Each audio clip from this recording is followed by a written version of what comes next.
Muchas bendiciones, amigos, amigas, de estos especiales grupos, tanto de difusión como corporativos, aún en las diferentes ciudades que se han organizado para que estos audios puedan llegar eficazmente a usted.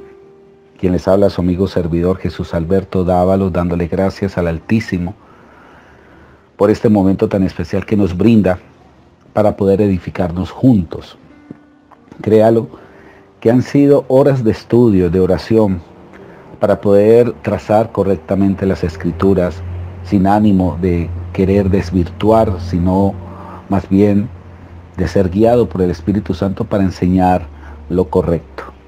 Siempre nuestros mensajes deben de ser cristocéntricos, impregnados de la obra perfecta sacrificial de Cristo y mostrar su infinita gracia por la cual fuimos salvos.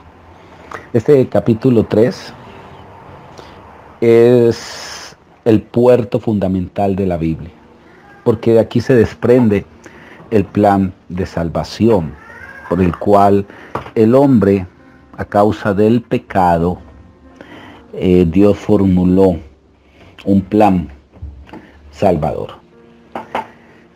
Aquí nos habla del título de este capítulo 3, en este tercer día del mes de enero, respecto a la desobediencia del hombre. La palabra desobediencia tiene que ver con contrariar la palabra de Dios. Inclusive la palabra pecado significa desobedecer la voz de Dios, llevarle la contraria. Cuando uno le lleva la contraria, desobedece la palabra, uno lo que hace es pecar. Por ejemplo, Dios dice: no mientas. Cuando mentimos, nosotros estamos desobedeciendo y esa desobediencia nos lleva al pecado llamado mentira.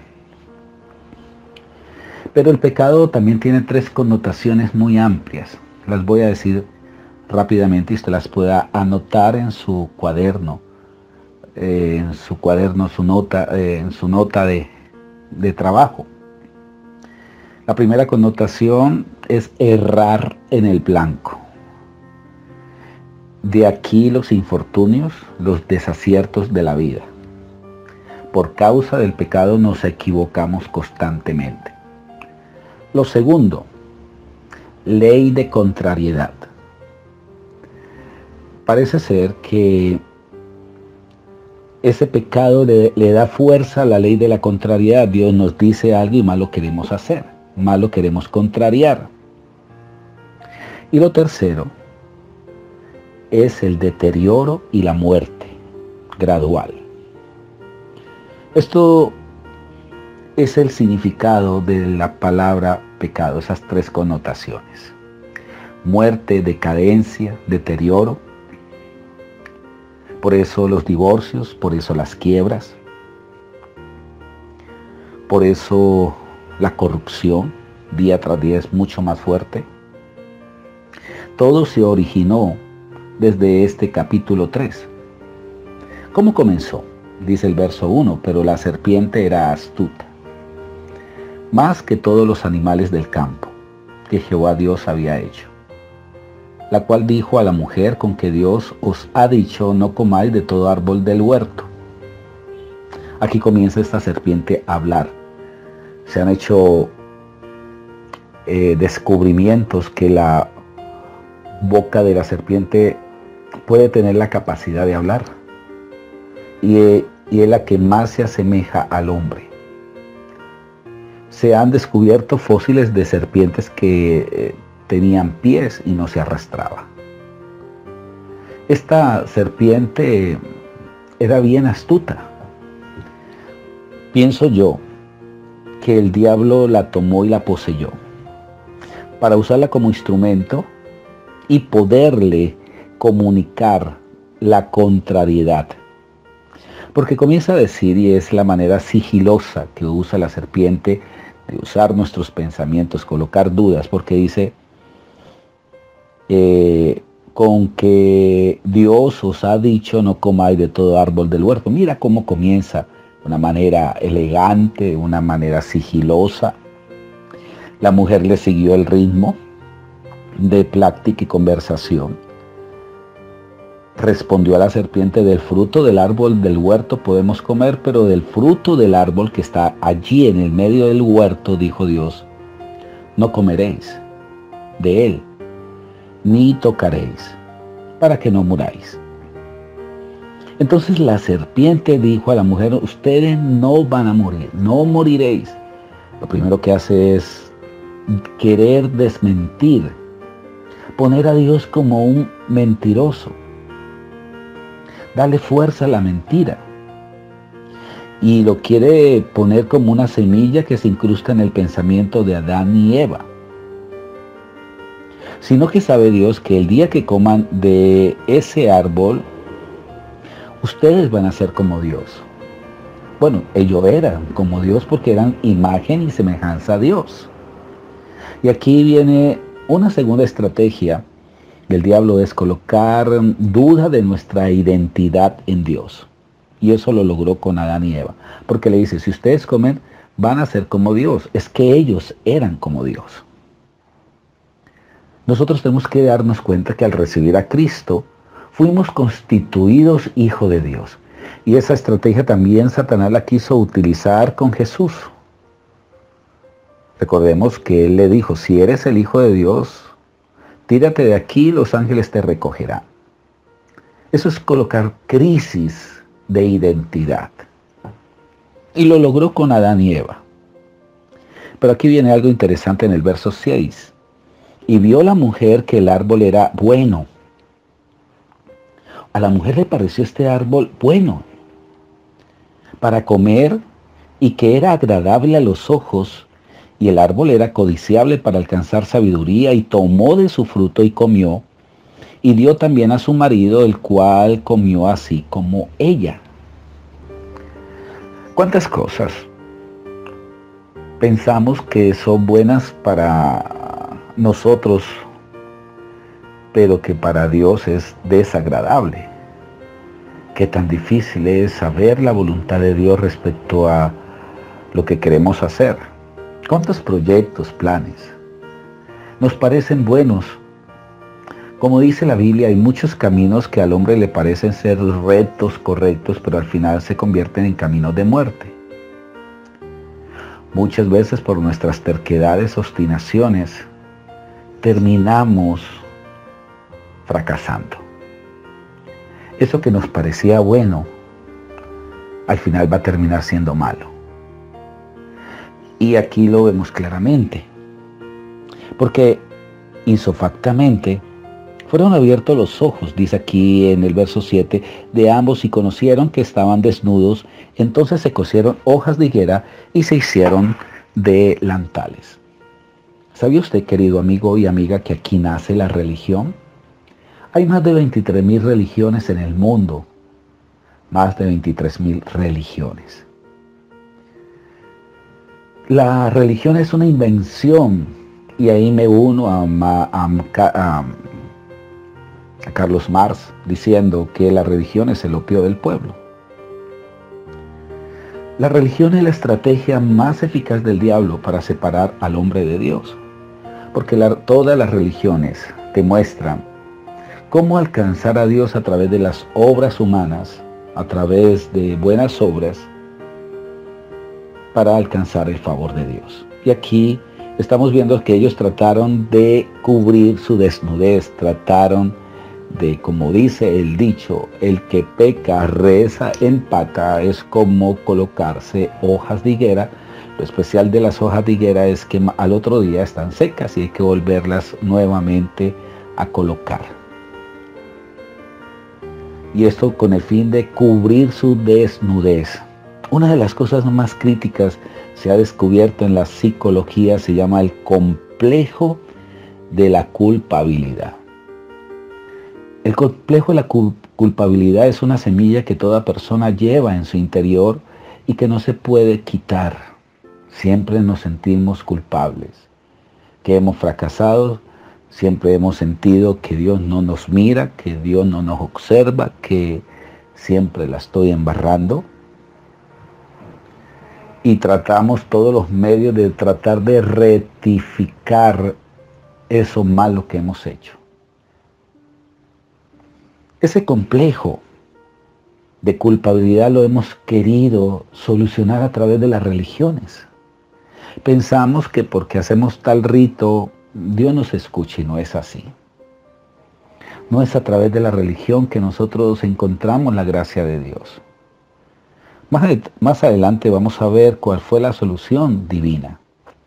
Verso 8, y oyeron la voz de Jehová Dios, que se paseaba en el huerto al aire del día, y el hombre y su mujer se escondieron de la presencia de Jehová Dios entre los árboles del huerto. Mas Jehová Dios llamó al hombre y dijo, ¿dónde estás tú?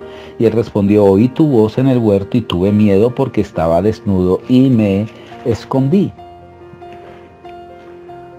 Lo que lo delató fue el temor. Una de las cosas más terribles es el temor. Ese temor es la evidencia simplemente de que estamos tan lejos de Dios y que necesitamos acercarnos a través del sacrificio de Cristo, aceptar ese sacrificio. Por eso la Biblia dice que Dios no nos ha dado espíritu de temor, sino de poder y sabiduría. Verso 11 dice, y Dios le dijo, ¿quién te enseñó que estabas desnudo? ¿Has comido del árbol que yo te mandé que comiese? Es que ese árbol de la ciencia siempre está presto a nosotros, siempre está delante. ¿Cuántas veces comemos del árbol de la ciencia? Estamos hablando del árbol de la ciencia del bien y del mal, no del árbol de la vida, porque el árbol de la vida representa a Cristo. El árbol de la ciencia del bien y del mal representa todos esos libros de filosofía que más nos apartan de Dios, toda esa basura que muchas veces ingerimos a través de los medios de comunicación. Cantidades de cosas en este mundo se convierten en árbol de la ciencia del bien y del mal. Pero uno de los textos más maravillosos fue cuando Dios emite un juicio por haber cometido esta desobediencia. Dice aquí en el verso 13, entonces Jehová Dios dijo a la mujer, ¿qué es lo que has hecho? Y dijo la mujer, la serpiente me engañó. Es decir, que muchas veces nos tratamos de justificar, porque el hombre dijo, la mujer que me diste fue la que me engañó, la serpiente fue la que me engañó. Queremos echarle la culpa a los demás. Y eso es algo natural en todos nosotros.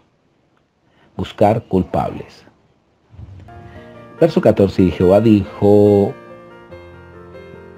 Dios dijo a la serpiente, por cuanto esto hiciste, maldita serás entre todas las bestias y entre todos los animales del campo.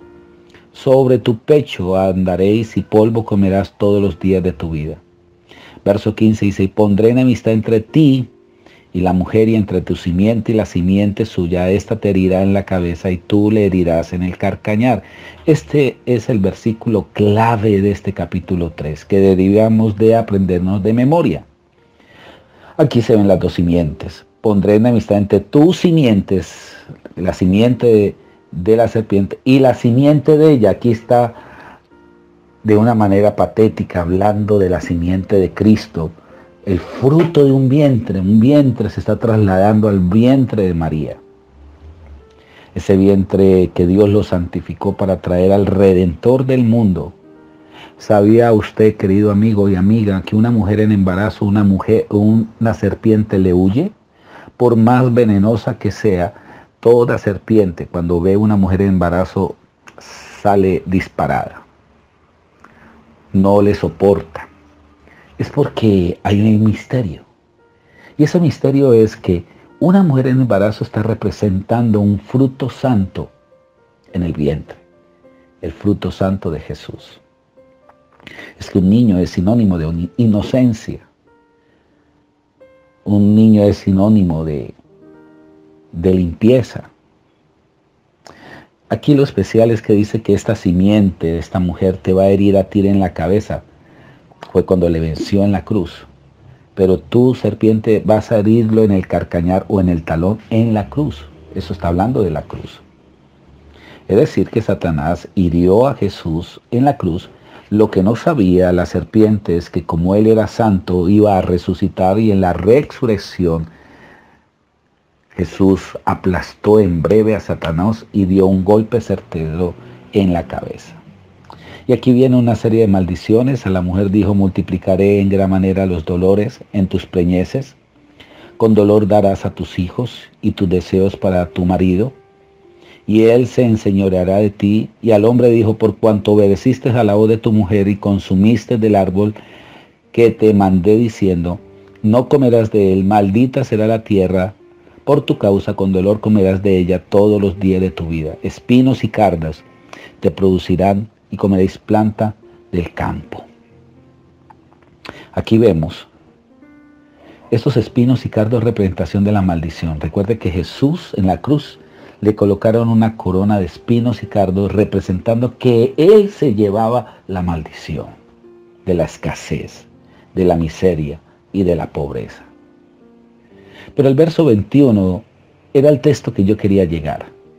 Y Jehová Dios hizo al hombre y a su mujer túnica de pieles y los vistió. Esta palabra vestir es clave, porque esto es contrario a la religión, como yo les decía, que el hombre se trata de vestir con hojas de higuera, pero aquí es Dios dándole la vestimenta para poder justificarse y estar delante de la presencia, es decir, que esa desnudez sea cubierta por algo.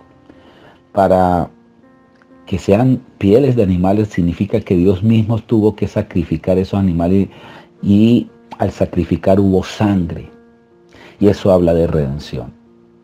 Y estas túnicas, estas pieles representan la justicia de Cristo cubriéndome a mí. Por eso la Biblia dice que Cristo nos hizo justo a través de su justicia.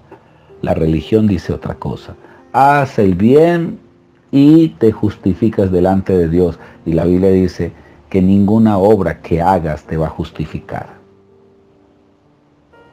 Muchas veces queremos sanar esa ley de la culpabilidad, pero no es así. Solamente a través de Jesús es que podemos lograr ser acepto delante de nuestro Padre Celestial. Y dice la Biblia que el verso 24: echó pues fuera al hombre y puso al oriente del huerto del Edén querubines y una espada encendida que se revolvía por todos lados para guardar el camino del árbol de la vida. Lo saca del huerto del Edén. Se dice que este huerto del Edén queda específicamente por los lados de Irak. Es un Edén escondido, porque hay querubines que revuelven una espada en señal de que está totalmente cerrado ese camino. Pero la Biblia dice, lo especial es que estos querubines con estas espadas fueron remarcadas en el velo del templo, representando esto.